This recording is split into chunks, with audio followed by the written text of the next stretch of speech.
In a region surrounded by a large forest, a college couple arrives home after a night of partying. At the same time, the girl's father wakes up to the sound of the motorcycle and, realizing that his daughter is still dating that troublemaker, decides to go out and kick him out. However, the man notices that the college student's motorcycle seems to have been abandoned, and worried, he begins to search for the couple.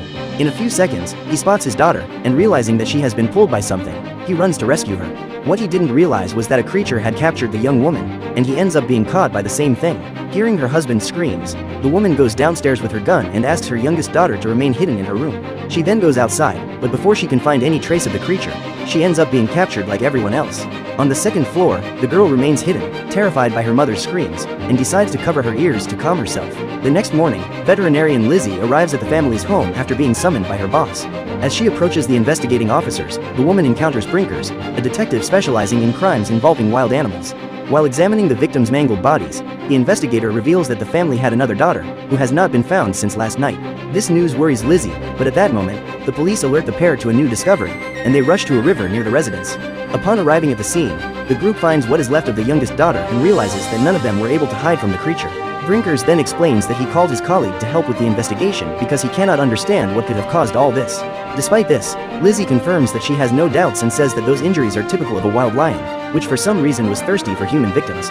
Later, Lizzie and journalist Dave meet at a restaurant in town, and it is revealed that the couple had a romantic relationship in the past. After a long conversation and reconciliation between them, the woman comes to the conclusion that she will forgive the man, as she wants to give him another chance.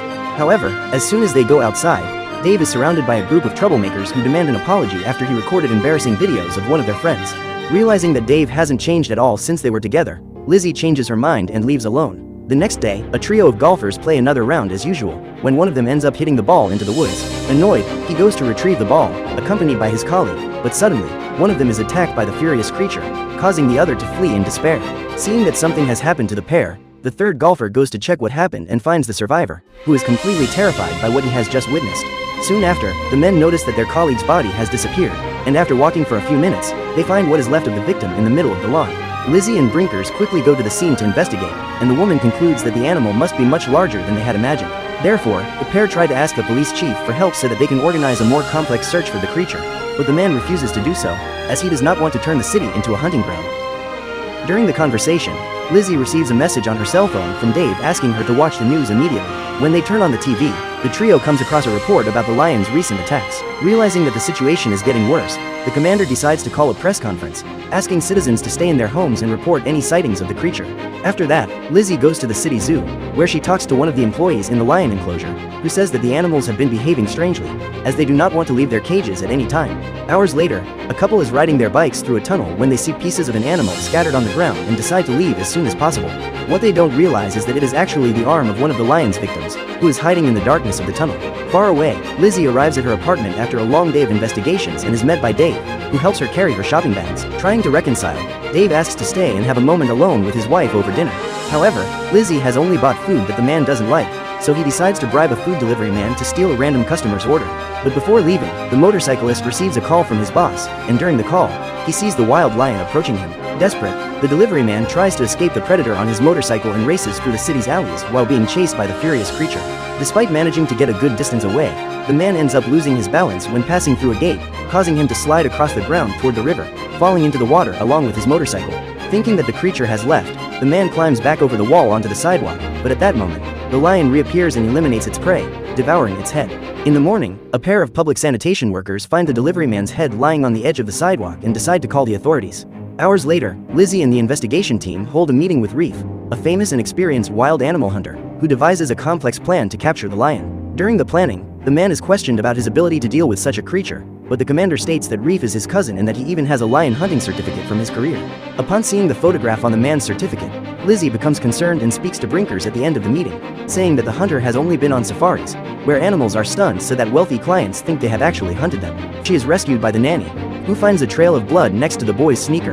At dusk, news of the attack on the siblings circulates on the news, and Lizzie and Jack quickly set out to investigate the scene. Confused by the delay in receiving the news, Lizzie confronts Brinkers, and the man explains that after the absurd request they made that morning, the commander decided to remove them from the investigation.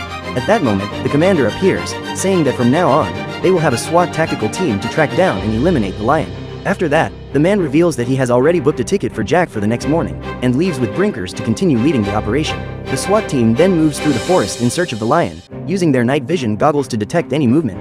What they don't realize is that the beast is already hiding among them, watching them in complete silence. After a few minutes of searching, the soldiers come across a stake covered with predator bait, and as they spread out to investigate the area, one of them falls into a hole filled with thorns. Soon after, another combatant has his leg pulled by a rope and fires his weapon in desperation, causing his colleagues to be hit by the projectiles. At the same time, one of the soldiers who ended up being knocked to the ground ends up pulling the pin on a grenade, and the explosion throws him away. Amid all the chaos, the hanging soldier sees 3 silhouettes approaching and fires in their direction. The problem is that these were the war veterans, who were trying to capture the animal on their own, and ended up being eliminated by SWAT due to their recklessness.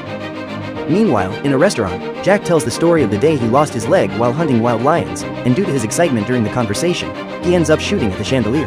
This causes the hunter to be detained by the authorities, and the next morning, Brinkers goes to meet the man, saying he cancelled his return ticket.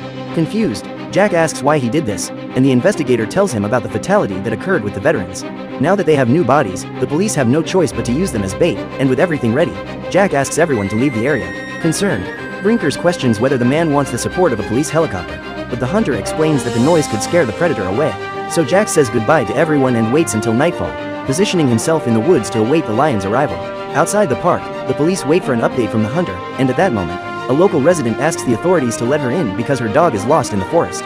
While making some sounds with his own mouth to attract the predator's attention, Jack begins to hear something approaching and grabs his rifle to prepare to shoot. However, it was the elderly woman's dog, and wanting to save the animal's life, the hunter makes a sound to scare it away. The tactic works, but when he turns around, Jack is surprised by the wild lion and fires a shot to avoid being attacked. Thanks to this, the lion runs away scared, and the hunter decides to chase his target at high speed with his turbocharged wheelchair. Despite the high speed and constant turns, Jack continues to shoot at the predator, but the animal manages to escape his field of vision. The hunter alerts the police that the lion is still in the park, now wounded and on high alert. At that moment, Brinker states that the body used as bait has disappeared, and upon hearing this news, Jack becomes concerned. In the middle of the park, he continues his search for the animal and crosses a metal fence with some hair left behind by the predator. Suddenly, the man is surprised by Lizzie, who asks him what the building near them is. The woman replies that it is one of the buildings of a medical university, and realizing that the place may be full of bodies for autopsy, the man decides to investigate the building. As they approach, the pair find the remains of another victim of the predator, and after handing Lizzie a gun, the hunter asks his friend to accompany him on his mission. In the university corridors, Jack finds the bodies of even more victims scattered around the place, and at that moment, they are surprised by the lion, which appears destroying one of the walls. Soon after, the animal sets out to devour the hunter, who ends up being disarmed, and while his friend blocks the attacks, Lizzie shoots at the animal. Thanks to this, the woman manages to attract the predator's attention and runs for cover, using a sofa to cover her body. After recovering, Jack grabs his rifle and shoots at the animal, which begins to chase him furiously. The man then heads for one of the corridors, where he positions himself to ambush the predator and take a clean shot. However, the animal seems to have given up on capturing him, and realizing that her friend may be in danger, Lizzie retrieves her weapon to continue the hunt. Before leaving that area, the woman hears a radio communication on the body of one of the victims and tries to use the device, but it does not seem to be working. Soon after, the beastly lion appears in front of the woman. Realizing that she no longer has any ammunition, she throws the gun at him so she can run as fast as possible. Lizzie then locks herself in one of the university rooms and blocks the passage to keep herself safe, while Jack decides to explore the place to find the predator again. At that moment, the hunter notices that his wheelchair is running out of battery and approaches a power outlet to charge it, but before he can do so, he hears the lion approaching. So Jack accepts that there is no way to escape and concentrates on raising his rifle to finish off the beast once and for all.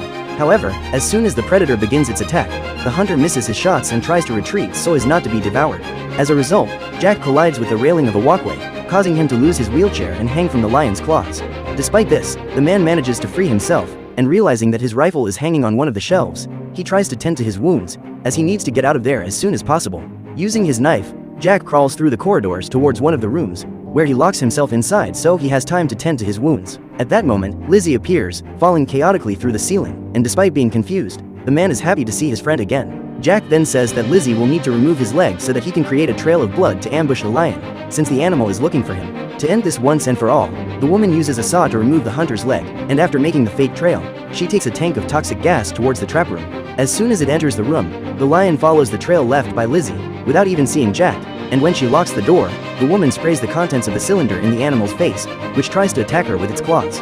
Thanks to this, Lizzie's mask is destroyed, and seconds later, the beastly lion ends up unconscious due to the cloud of gas.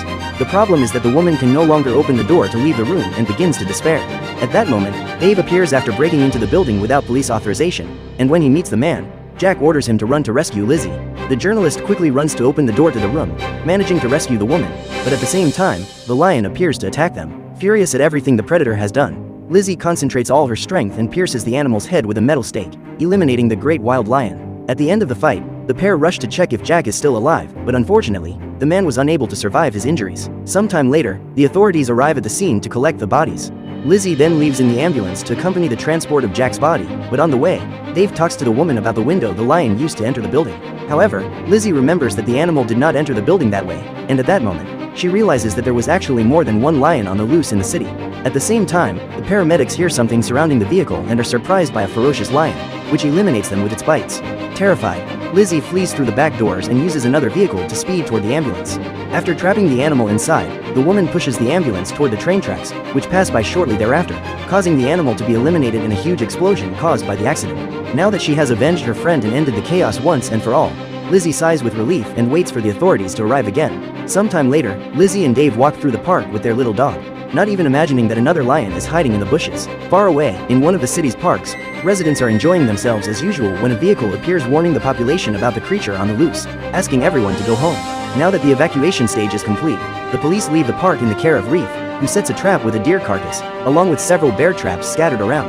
In addition, the man sets up a radio and enters his camouflage tent to await the predator's arrival, observing his surroundings with his night vision goggles while the device emits fake lioness roars.